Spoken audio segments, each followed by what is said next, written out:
Tuwang-tuwa ang mga netizens sa magandang samahan ng tatlong magkakaibigan na sina Alden Richard, Kim Chiu at Paolo Avellino. Itong black screening ni Alden para sa pelikulang My Love Will Make You Disappear ay isang malaking success at kitang-kita naman ang pagmamahal at suporta ng bawat isa. Sa kabila ng pagiging busy nila sa kani-kanilang mga karera, ipinakita nila ang tunay na pagkakaibigan at pagpapahalaga sa bawat isa, lalo na sa mga malapit na kaibigan at kasamahan sa trabaho. Maganda rin ang epekto ng kanilang friendship sa mga fans dahil napansin ng mga netizen ang genuine connection nilang tatlo. Pati na rin ang pagiging truthful ni Alden sa pag-organize ng screening at pagpapasaya sa mga dumalo sa pamamagitan ng magandang pagkain at inumin. Mataas ang antas ng suporta para sa pelikula nila ni Kim at Paolo at makita na patuloy ang tagumpay ng My Love Will Make You Disappear na umabot na ng 200 million pesos sa mga darating na araw. Marami pang fans ang nag-expect ng future collaboration mula sa tatlong ito at ang mga komento sa social media ay punong-puno ng positibong vibes. So mga chika, ang update natin ngayon, nagkalat sa social media ang mga pictures and videos kung saan makikita natin na nagse-celebrate sina Kim Chiu and Paolo Avellino together with their Metcon family. So para sa mga hindi nakakaalam mga chika kung sino-sino nga ba ang mga members or yung mga kaibigan nila, di ba, sa Metcon family. So sila yung mga usual na gym buddies, jogging buddies, workout buddies ni na Kim Chiu at Paolo Avellino. So mga chika, actually yung isang tawag sa samahan nila is the grind method. So mga chika, as we are all aware, di ba, yesterday Sunday, nag-ikot sina Kimi tsaka si Paolo sa iba't ibang mga black screenings. Okay? As far as I know, 17 black screenings yan yesterday. And one of them pala mga kachika, ito palang black screening na inisponsoran or binayaran ng kanilang good friend na si Alden Richard. So mga kachika, nagulat ako dito kasi ang akala ko yung black screening na ginawa ni Alden ay nung first day, okay, ng release ng My Love Will Make You Disappear. So yung black screening pala na binayaran niya is kahapon lang. So mga chika, ang daming mga friends nila na nandoon, entire Metcon family, I think. Actually, nagkakaasaran pa nga sila mga kachika sa mga attire nila. Kasi siguro usually kapag nagkikita sila, mga naka-jersey, di ba? Mga naka-running shoes, alam niyo yun, jogging shoes. Tapos yung mga attire nila mga kachika, yung talagang pang-workout. Okay, so yung araw na yan mga chika, nung sila ay nagkaroon ng black screening, di ba? Party, okay, gathering, lahat sila naka-formal, okay, mga naka-polo, yung iba mga kachika. Sabi nga nila, naka-tuck-in pa raw. So mga chika, nakakatuwa, Kimi is very thankful, okay, Paolo as well, to their friend Alden Richards. Let's go, support. Yeah! Hey, Jeffrey!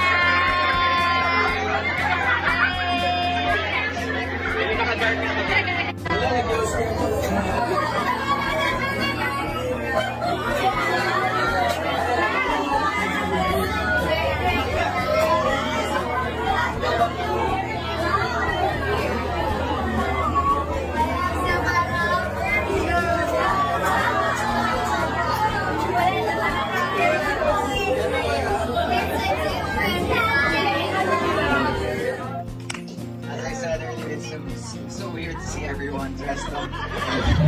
I usually see everyone in gym clothes, but yeah, thank you for coming out on a Sunday. Sundays are usually rest days or family day from work, from stress. But people who rest on Sundays are weak. We run during the morning, we work after. Thank you so much for coming out. Thank you so much for being here. It feels good. It feels kind of weird to see familiar faces. It's our first outing na parang halos kilala ko lahat yung mga naman.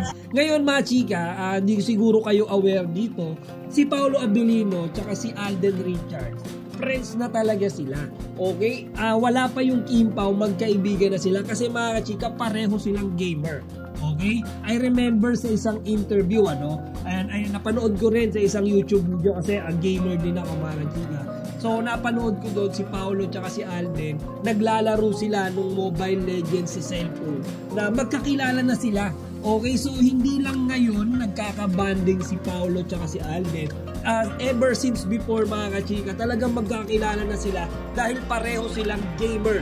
Okay, nasa gaming industry sila. Also, aside from Alden, mga kachika, I also saw a picture kung saan makikita natin ang isa pang artista. Okay, and this time, this is Barbie Forteza na kasama rin sa gathering na ginawa ng Metcon family. So mga chika, di ba, doon sa mga recent pictures nila tuloy sila ay nag-jogging, nakikita natin sumasama na sa kanila si Barbie. Okay, kasi siguro mga chika, nung caption, nung picture na isinare ni Kim, parang niyayaya niya ulit si Barbie na tumakbo kinabukasan.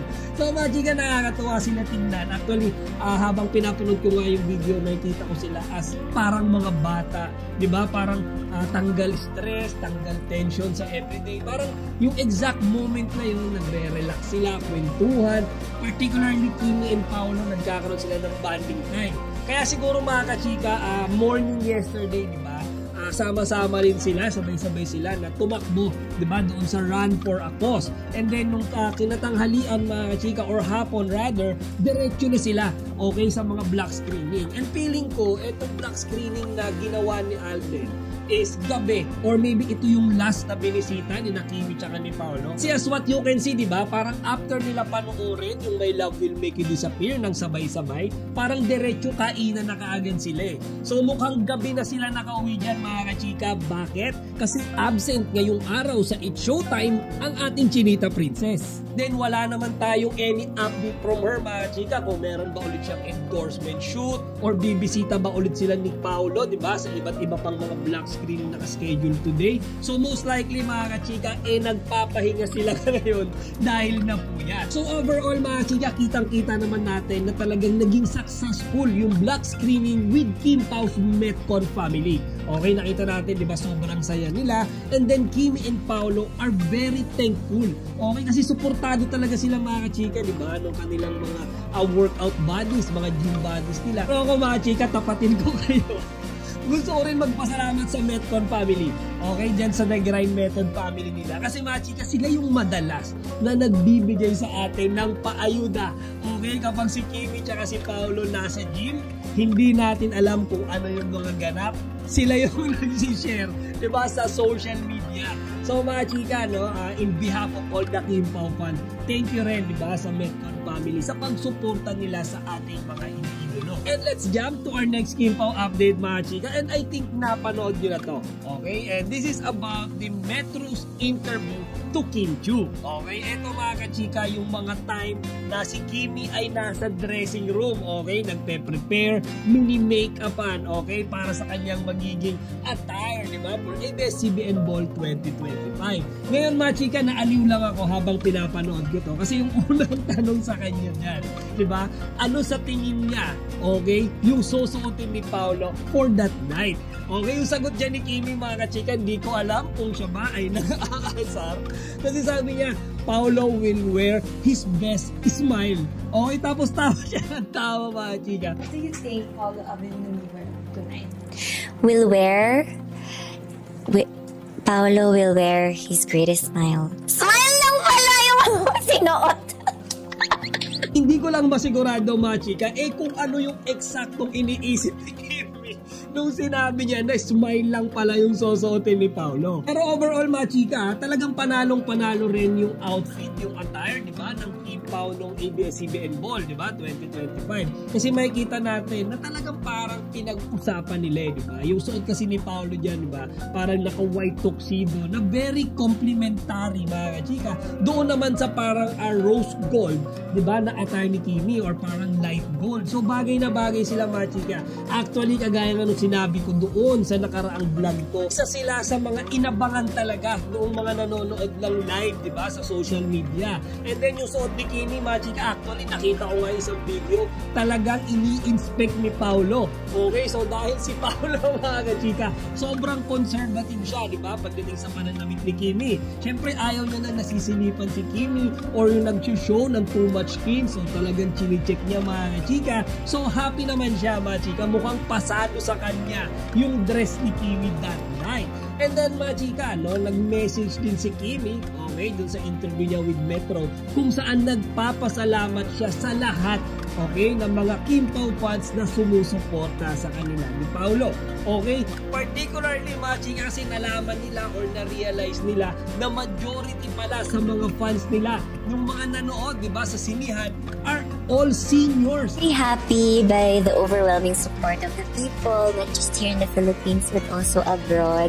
Parang iba talaga yung dinala nilang support na nababasa namin online, and lahat ng ratings are over the board. So parang lahat ng comments nila, so parang it's rewarding na makabasa ng mga ganon. Most especially ngayon nalaman namin mga seniors na nanonood ng movie namin, parang may mga comment doon na hindi talaga sila lumalabas ng bahay ngayon lang. I strongly agree with Kimi, Machika, kahit kasi dito, di ba, sa ating munting channel, karamihan din sa mga viewers natin na humihingi or sumusubaybay sa mga Kim Pao updates ay yung ating mga senior citizen na fans, okay, mga Kim Pao fans. Kaya nga, ganun na lang talaga yung pasasalamat ni Kimi sa mga Kim Pao fans, okay? Actually, sabi niya nga dyan, yung isa, di ba, sa mga nababasa niya sa comment section, meron daw doon hindi talaga lumalabas or ayaw lumabas. Pero mga kachika, nung isinowing yung My Love Will Make You Disappear sa sinihan, talagang sumugod sila doon para mapanood ang Kim Pao sa big screen mga kachika. So sobrang rewarding daw niyan para kay Kimi. Okay, in some way kasi nabubuhay ulit nila yung genre ng rom-com, okay, dito sa Pilipinas. Kaya mga chika, sa ngayon, abang-abang lang muna tayo ng mga further Kim Pao updates. Panigurado, kagaya nung sinabi ko kanina, ngayong araw malamang sa malamang nagpapahinga sila. Last week was a tiring week for Kimi and Paolo. That's why they really deserve a day of good rest. Sa balitang ito, makikita natin ang tunay na halaga ng pagkakaibigan sa showbiz, kung saan madalas ang mga work relationship, pero napakaganda na makita na may mga connection din na mas personal at genuine, tulad ng samahan ni Alden Richard, Kim Chiu at Paolo Avellino. Ang gesture ni Alden ng pag-organize ng black screening para kay Kim at Paolo ay isang magandang halimbawa ng pagiging supportive na kaibigan, at nagpapakita ito ng pagmamalasakit hindi lang sa trabaho kundi pati sa personal na buhay ng kanyang mga kaibigan. Makikita rin dito ang kultura ng salo-salo at pagpapahalaga sa mga taong kasama sa trabaho, kaya't ang mga netizen ay talagang nag-i-enjoy at humahanga sa kanilang friendship.